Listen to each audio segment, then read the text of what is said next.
You gotta use compression like this. I don't gotta do anything. You gotta EQ your vocals. I don't gotta do that. This might be one of the craziest things you've ever heard, but it's true. Mixing in 2024 is extremely easy to do. ChatGPT can teach you how to mix. Quick Google search can teach you how to mix. Hundreds of thousands of YouTube videos that can teach you AI plugins. There's AI sites that'll mix and master the songs for you. And I've been teaching my 5-year-old daughter how to use the EQ and compressors and how to make beats and melodies and stuff like that, and she knows how to pull up an EQ and do a telephone filter, all kind of certain effects on an EQ, and she's only 5. A lot of people make mixing harder than what it really is because they expect it to be this big grandiose transformation to their vocals, but there's a lot of other things you really need to focus on before you worry about your mix. One, you have to accept that there's no correct way to mix vocals. No correct way to use an EQ. There's no correct way to use a compressor. There's no correct way to use a reverb or delay or win-add saturation. There's not a correct way to use automation. There's so many different techniques out here. Like, you can do it all in the box. You can use analog gear. You can do hybrid setups. You can use whatever type of plugin you want to use. What if I told you things that you really need to focus on that can help you stand out to make your mixing easier? If you want to mix better, you got to be able to record better. Your recordings should be 80% done before you start mixing. That is the biggest disconnect that a lot of artists have. Because the industry engineer, the pro engineers that they look up to, want to get the advice from, want to get the presets and the templates from, they understand one thing. The pros are not accepting bad recording sessions. Cooking with bad ingredients, the dish is not going to be good. You just got to look at it like that. You have to record good. Right? The recording is your foundation. If your performance is blah, if your delivery is blah, if your takes are very inconsistent, there's no energy, no emotion, there's no passion, it's not gonna sound right. No matter the vocal chain, it's still not gonna sound right. Because a lot of people will be like, oh, the mix sounds good, but it's just missing something. It's like, yeah, your mix is missing energy, drive. Like, it sounds like you was just reading off a piece of paper. So it's like, focus on your recordings. Get your recordings 80% the way you want them to sound before you mix. And that's going to make your mixing easier. 2, put more time and effort into your beat selection, arrangement, and your songwriting. This plays a major part. A lot of artists believe that they can rap on anything. Okay, it's true. Yes, you can rap on anything. But every beat doesn't match your voice. Every beat doesn't match the melody or the cadence that you're trying to put, or the vibe of the song that you're trying to do. Like, a lot of times people's song sounds forced. Just because you like the beat doesn't mean you should record and drop the song on the beat. Beat selection is a skill. A lot of artists suck at picking beats.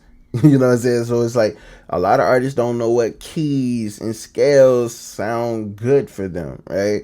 They don't understand certain BPMs that sound good for them. They don't know, like, do I need a little bit more instruments or less instruments? A lot of people don't understand the certain 808s that fits their vibe or the type of music that they make. They don't understand that because they just think, hey, I just get this beat and use this preset and then it's going to be good and people are going to love it. And that's just not the case. And as far as arrangement goes, a lot of people just leave the YouTube beat or the beat they get from the producer the way the producer made it. You don't have to do that. Like, if you feel like this song will actually connect better with the listener, the verse came first, you can chop it up, put the verse first, and then go into the hook. There's a lot of different ways we could do it.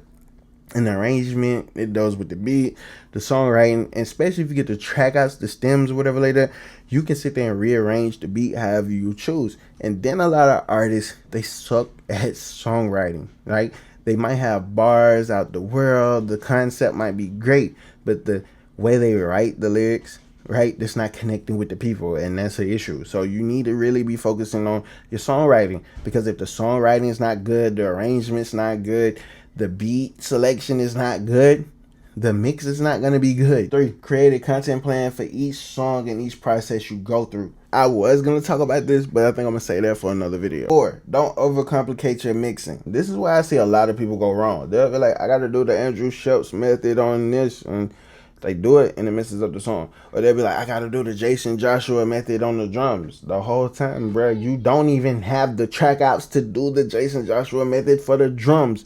Like, people like, the vocal needs more air, but the whole time the vocal has enough air. They just want to add more to it because they think that's what it needs, or that's what the person in the video said. They try to overcomplicate it. They're like, I need to add parallel compression to this, and this, and then they add parallel compression, and it messes up the song. Or they might be like, I gotta put this type of reverb on here for this big reverb, and it's like the song doesn't even call for the big reverb. It's like you're just trying to overcomplicate things.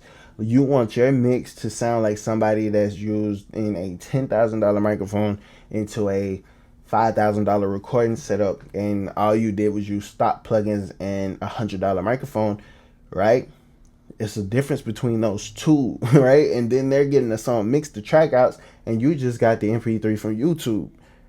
There's a lot of differences between the two. Don't overcomplicate it. You gotta learn to do what's best for your song. Like, stop trying to do what other people do to their music.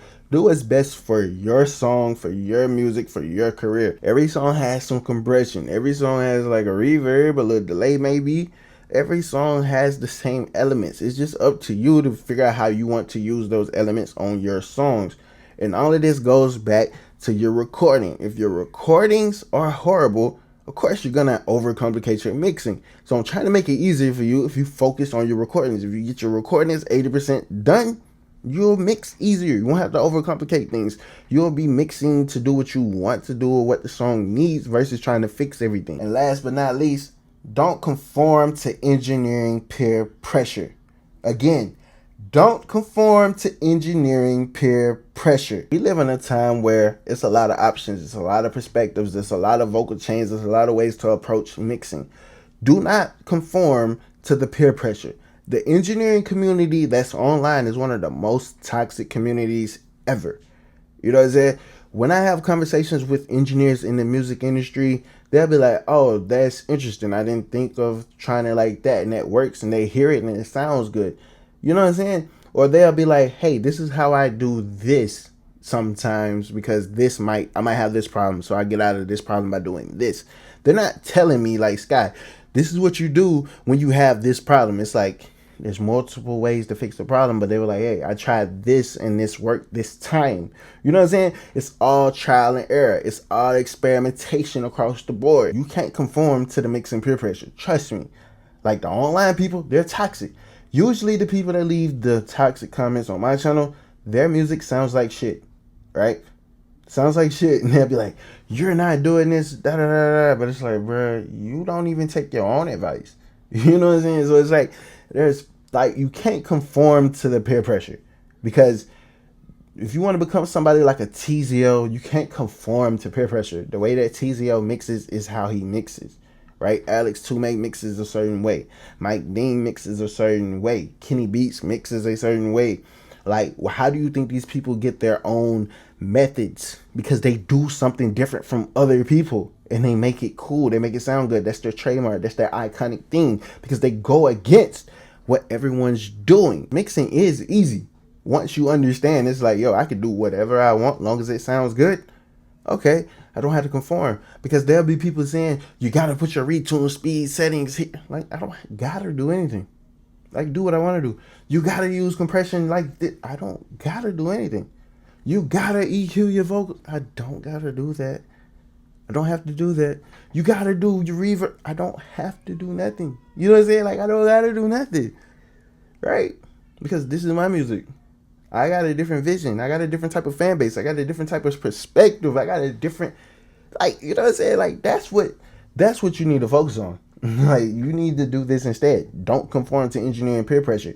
If your music sounds good, if that's what you're going for, rock out. But if your music sounds bad, there's a difference between peer pressure and learning. You know what I'm saying?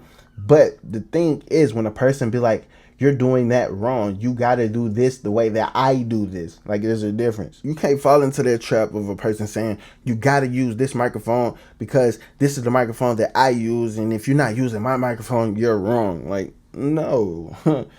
No. You know what I'm saying? And then it's like, people will be like, oh, mixing is hard. Yeah, it's hard because you're trying to please other engineers, and that's not the case. Because me personally, I'm not trying to impress other engineers. I don't really care about other engineers. honestly. At the end of the day, the only way to get respect from other people in your field is to show that hey, you're doing something and it's working for you. That's gonna get you the respect versus trying to conform and be just like somebody else. That's not gonna get you nowhere.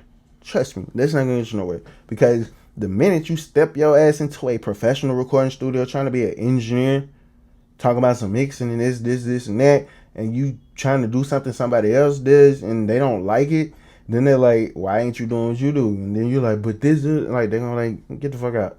You know what I'm saying?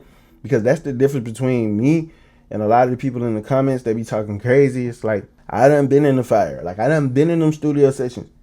You know what I'm saying? High intense studio session where you gotta get shit right, gotta get shit done.